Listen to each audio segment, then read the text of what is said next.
seeking the truth never gets old. Introducing June's Journey, the free-to-play mobile game that will immerse you in a thrilling murder mystery. Join June Parker as she uncovers hidden objects and clues to solve her sister's death in a beautifully illustrated world set in the Roaring '20s. With new chapters added every week, the excitement never ends.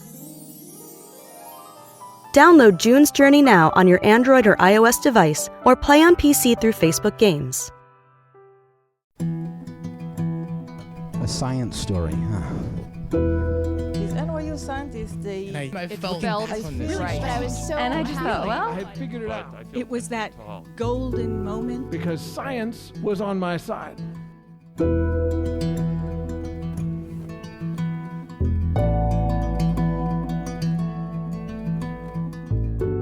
Hey everyone, welcome to the Story Clatter, where true personal stories about science help us to discover how weird and wonderful it is to exist in this world and be a human.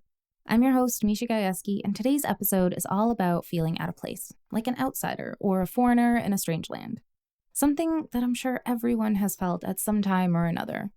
And just like how migrating animals navigate unfamiliar territories using instinct and environmental cues, we humans often find ourselves trying to adapt and find our way in a new and challenging environment. Like our first storyteller, Christine Gentry. Christine is a storyteller, a clinical assistant professor in the NYU Teacher Residency, and one of our senior producers in New York. Her story was recorded at Pier 57 Discovery Tank in New York, and this story is so relatable to anyone who's moved to a new city and struggled to fit in and find your people. Christine's story hits you right in the heart and will have you feeling some things for a tree, which sounds weird, but trust me, it'll make sense in a second. Anyway, you're gonna love Christine and her story. Here's Christine.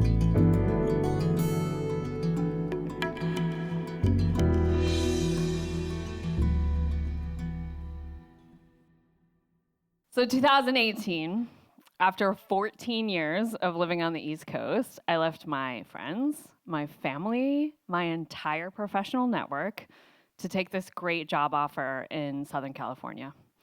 And it was about 50 miles east of LA. And I was like, oh, what's 50 miles? That's nothing, you know? And I had friends in LA. I was like, that's gonna be nothing. Every weekend will be in LA. And I found this beautiful apartment. It was tucked in the corner of this overgrown spot in this old apartment complex, and I had a patio. And the patio was guarded by these 3 beautiful giant eucalyptus trees. And they had this peeling bark. It was like brown and white, and it would curl and fall. It was like living art. And the weather, oh my God, after 14 winters on the East Coast, the weather was gorgeous. I would do night swims, and I would sit on that patio with my dog, and I would watch a spider the size of my thumbnail spin a web the size of my torso every night between my trees. And I was like, oh my God, I'm gonna be so happy here. And of course, you already know because you were laughing, 50 miles on Southern California highways is 90 minutes on the best day. And it became very, very clear very, very quickly that it was not going to be sustainable for me to rely on Los Angeles for my social life. So I was like, no problem. I'm going to make all the friends. So I would take my dog on walks, and I would actively say hi and wave to everybody I saw. I'm like, hi, be my friend. And Southern Californians, y'all, oh my God, the range of reaction was either no reaction or it was an active negative reaction. Your existence is interrupting my existence. And it was so, so depressing. And it was around that time that I started noticing that this beautiful apartment complex that I loved so much was covered in dog shit. Just covered, no one was picking up after their dog. And I noticed that the complex had all of these like dog poop bag dispensaries, but they were all empty. And I was like, well, that's the problem. These are just good people without dog poop bags. And so I ordered a whole bunch of them in bulk, and I went around to all the dispensaries, and I filled every single one in the entire complex, and the last one was the one closest to my unit. And I go upstairs with my dog, and I'm so proud of myself about like what a good citizen I was. And I swear to God, I was in my apartment maybe 10 seconds. And I hear this loud slap on my bedroom window. And I look out onto my patio, and there is a pile of dog shit. Because someone had been offended by my implying that they should pick up their dog shit and decided to throw the dog shit at my window. And that was it. I collapsed into the fetal position and just started crying. And my little dog, little poodle mutt, she came over and was licking the tears off of my face. And I was like, baby girl, what did we do? Where have we moved? What have we done? How can I get us out of here? And it was not too long after that I came home one day, and there were these hot pink X's spray painted on all 3 of my trees. And I've seen Fern Gully. And I've seen it many times. And I know what those X's mean. So I freaked out. I went inside, I called the front office. I was like, please, somebody tell me what is going on with these hot pink X's? You don't understand, these trees are kind of all I have. And the person on the other end of the phone was like, oh, honey, don't you worry. They're marking trees on the property that need to be trimmed, right? They're the limbs are overhanging the sidewalks, and it's just a safety thing, so don't worry about it. That's all that is. Rest assured, your trees won't get cut down. And I was like, okay, and I hung up. Did not rest assured.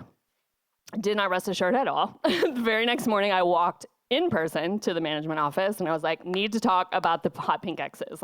What's going on? I just need someone to promise me the trees are safe. And she goes, absolutely, those trees are only getting trimmed, we promise. Still didn't believe him. I went home, I printed out on my printer in English and in Spanish, only trim, don't cut, and taped them to all 3 of the trees, over the hot pink X's. And a few days later, a crew comes through, they trim the trees. I was like, okay, breathe. Took the signs down. Sunday morning, a few days later, just farting around on my computer. In pajamas, which, because I've never been grown up to actually purchase pajamas, let's be real, it's a t-shirt and underwear. And I hear the unmistakable sound of a chainsaw. And I run to the window. And there's a dude in goggles halfway through one of my girls. And I rush out of the apartment ass out, nipples out, I put my body, my half naked screaming body, alto, between the tree and a running chainsaw. And the man freezes, and I'm like, Signor, no, deja de cortarlo. No, es un mistake. And he was he doesn't say anything, he just runs. He runs away. And I turn around and I touch that space, and she's gone. It's regardless of what happens next, this tree is done. And I just start crying. And at this point, the foreman is walking down the path to me, and I'm a mess. And I was like, Señor, vivo aquí. He goes, lady, I speak English.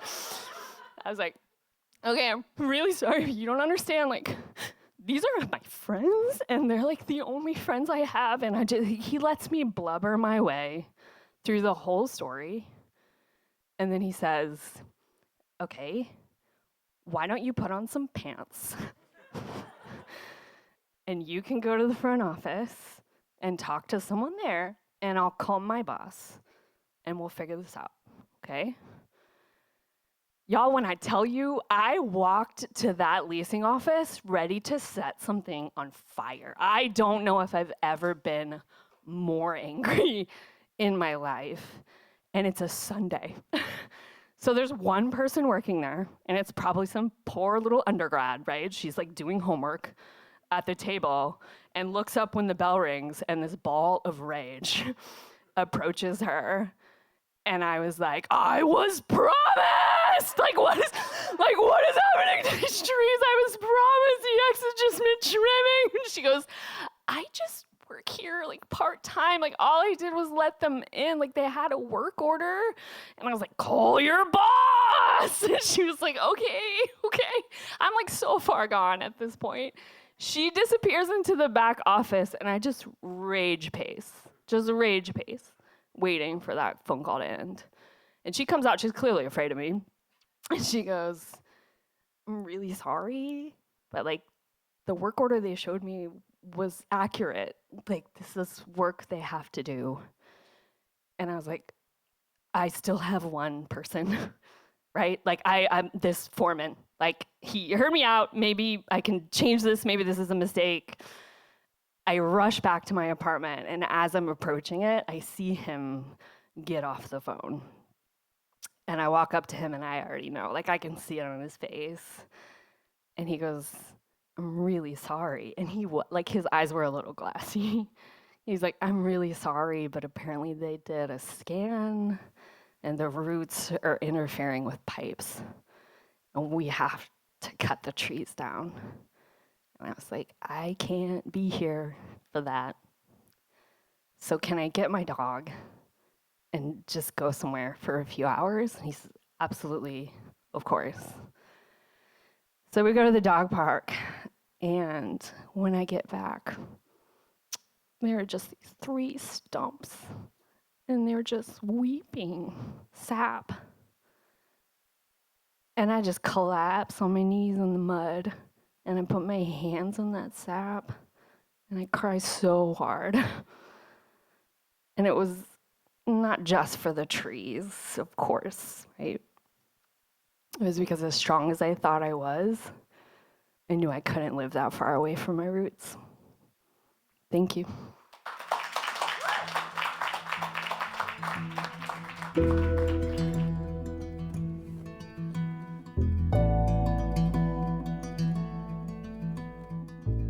That was Christine. To learn more about her or hear some of her other stories on our podcast, visit our website, storyclatter.org.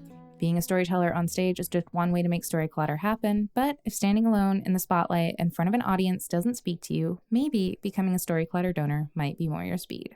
Story clutter donors play a vital role in our ability to bring you this podcast. We're in this together. Story Clutter is one big experiment that's designed to connect us around our love of discovery, curiosity, and the natural world. If you believe in the power these stories have and this mission, please donate to the Story Clutter at storyclatter.org/donate. The most popular level is $10 a month, and you can make your tax-deductible donation at storyclatter.org/donate. But really, any level makes a difference, and we're so grateful to everyone who supports Story Clutter. Seeking the truth never gets old. Introducing June's Journey, the free-to-play mobile game that will immerse you in a thrilling murder mystery.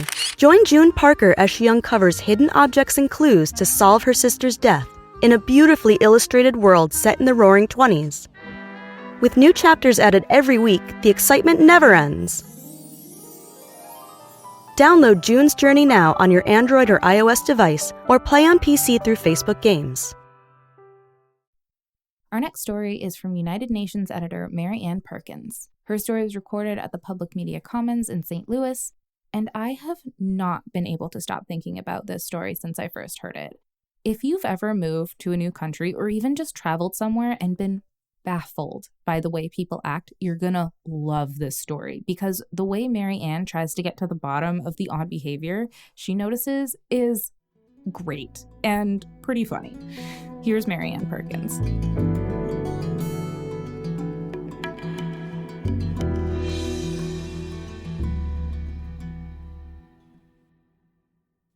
I grew up in the 80s and 90s with my brothers and sisters in the suburbs of St. Louis.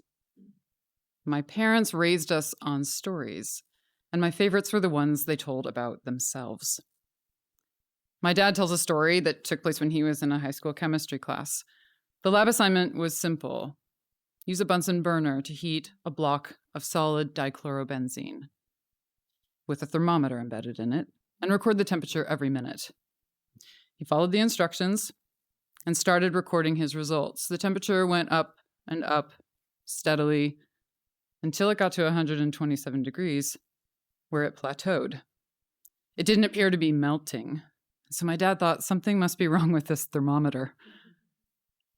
He was a bright kid, and he's gone on to have a prolific career in scientific research. And looking back on this experience, it was the one time when he thought maybe he should falsify his results. But he didn't. And there was nothing wrong with the thermometer. The dichlorobenzene had reached its melting point. He just couldn't see it yet. The point of the lab was to watch this phase change. But for my dad, there was a greater lesson. Preconceived notions can cloud your thinking. Assumptions and expectations can get in the way. And in my life, I saw how my expectations and assumptions got in the way a lot, especially when I was living overseas. I was married then, and we followed my husband's career to Beirut. And there was a lot I didn't know about living in Beirut. I learned a lot while I was there. There were things that I thought were familiar that really weren't, things like stoplights and stop signs and one-way signs and lane markings on the road. I thought I knew what those things meant. They didn't mean anything. You can just ignore them. Drive any way you want. Your car, it is going to flow through the road like a molecule of water will flow through a river. Just, cars do what they do. I also didn't understand taxis. There was nothing about growing up in the suburbs that prepared me for taxis. I'd seen it in movies. And from that, I'd learned that it goes something like this. You stand facing traffic, you raise your arm, and you hail a taxi. That's how that works. Then when I lived in Bangkok, I learned that you face traffic, and you don't put your head up, keep it down. Just hold it out from your body a little bit. And that's how you hail a taxi. In Beirut, the taxi hails you by honking at you. It's a very noisy city. Grocery stores and supermarkets, they looked about the same, and they sold lots of products I recognized. And I didn't think that going to the grocery store was a dress-up event. But in Beirut, it certainly was. The women there, they looked amazing. Their nails and hair were done. Their makeup was flawless. The wardrobe was luxury. The first time I ever saw anyone in real life wearing real Chanel was in a Lebanese grocery store. And this rubbed off on me just a little bit. I mean, I still don't wear real Chanel, but I do get mani-pedis, and that started in Beirut. While we were living there, we had an apartment really close to the Mediterranean Sea. And pretty often I'd walk the block or two from my apartment down to the Corniche. That's the boardwalk that curves along the seaside. It's the perfect place for running and walking. And most mornings I'd go down there and run a 5K. And by midday, there'd be street vendors selling corn on the cob or roasted chestnuts. In the afternoon, families would be there with their kids on bicycles or scooters. In the evenings, people would gather there to visit with friends or to play some music. If someone had a drum and started playing, then people would start dancing. I loved the Corniche, but sometimes I hated how I felt there. I knew I didn't belong, not on the Corniche or in Beirut, and I knew everyone else knew it too. My day-to-day interactions with people confirmed this. For one thing, anywhere I went, no matter what, people stared at me. You can feel it when people are staring, and it doesn't feel good. And for another thing, often when I was out in the city, men I'd never met would yell at me in English, "Welcome to Lebanon! Good morning, sweetheart!" Welcome to Lebanon? By this point, I'd been in Beirut for several years, and I'd put a lot of effort into learning the ropes and blending in. I wanted to act right and talk right and dress right. And was it true that I was still so fresh off the boat? Sometimes the stakes felt really high. There was quite a bit of street harassment in Beirut, and that ranged from mildly irritating catcalls and propositioning to darker encounters with thieves and flashers. To me, staring and street harassment felt linked. And I thought, maybe there's a message in that staring. And if I can figure it out, maybe I'll feel safer. Maybe I'll feel less like a target. Now, to be honest, I knew this didn't add up. I'd been told, or I'd read somewhere, that in Beirut, staring isn't rude. But I had my doubts.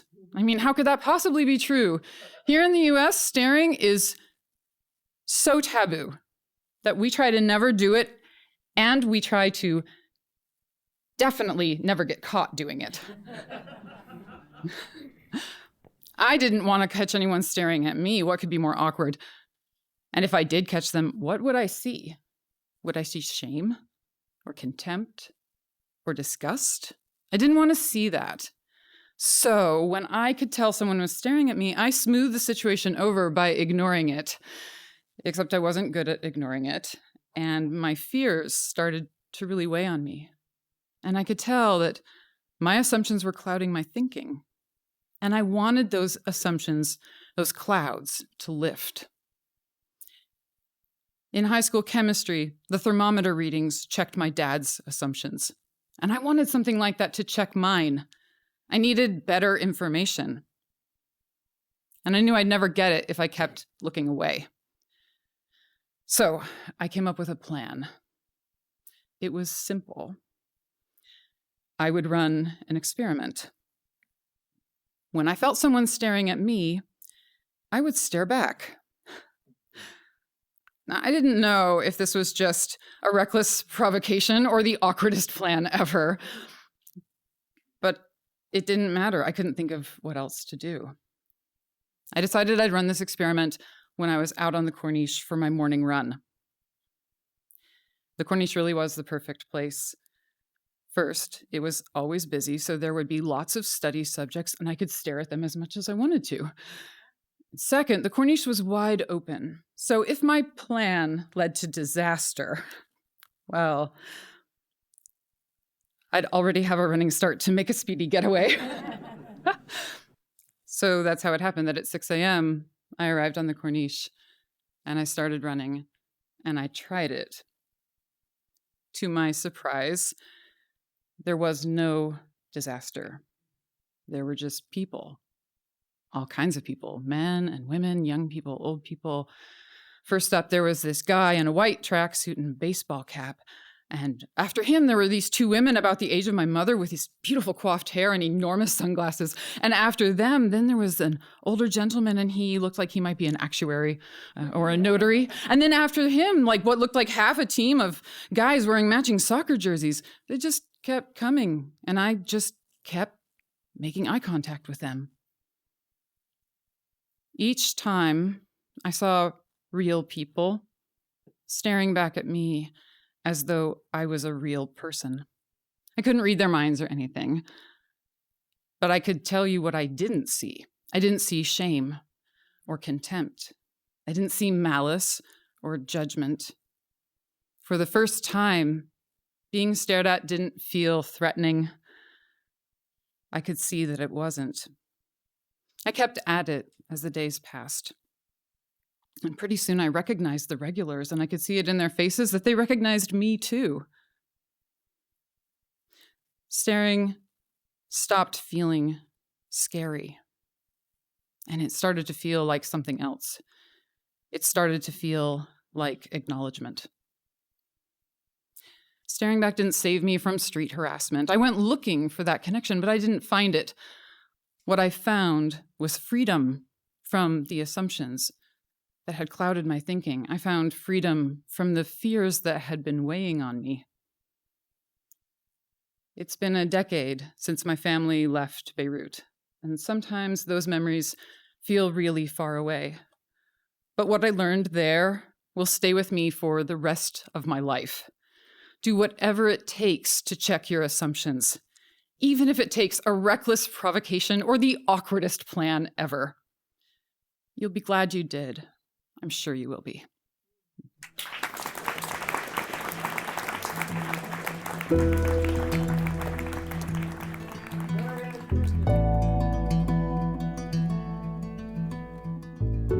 That was Marianne. If you'd like to learn more about her, visit our website, storyclatter.org. Our website is just one way to connect with Storyclatter, but there are so many other ways, and we hope you'll use them all.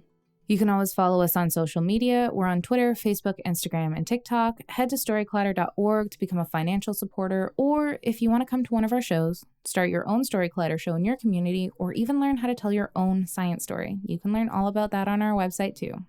This podcast is produced by me, Misha Gajewski, along with Nikisha Roberts-Washington, Jen Chen, and Aaron Barker, Executive Director and co-founder of The Storyclatter.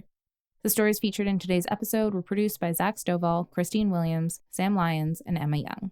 Special thanks goes out to Storyclatter's board and staff, including Anne-Marie Lonsdale, Leslie Brentson, and Lindsay Cooper. Our theme music is by Ghost, and next week I'll be back with stories from our 4th annual Proton Prom. They're such good stories, so don't miss it. Until next time, thanks so much for listening.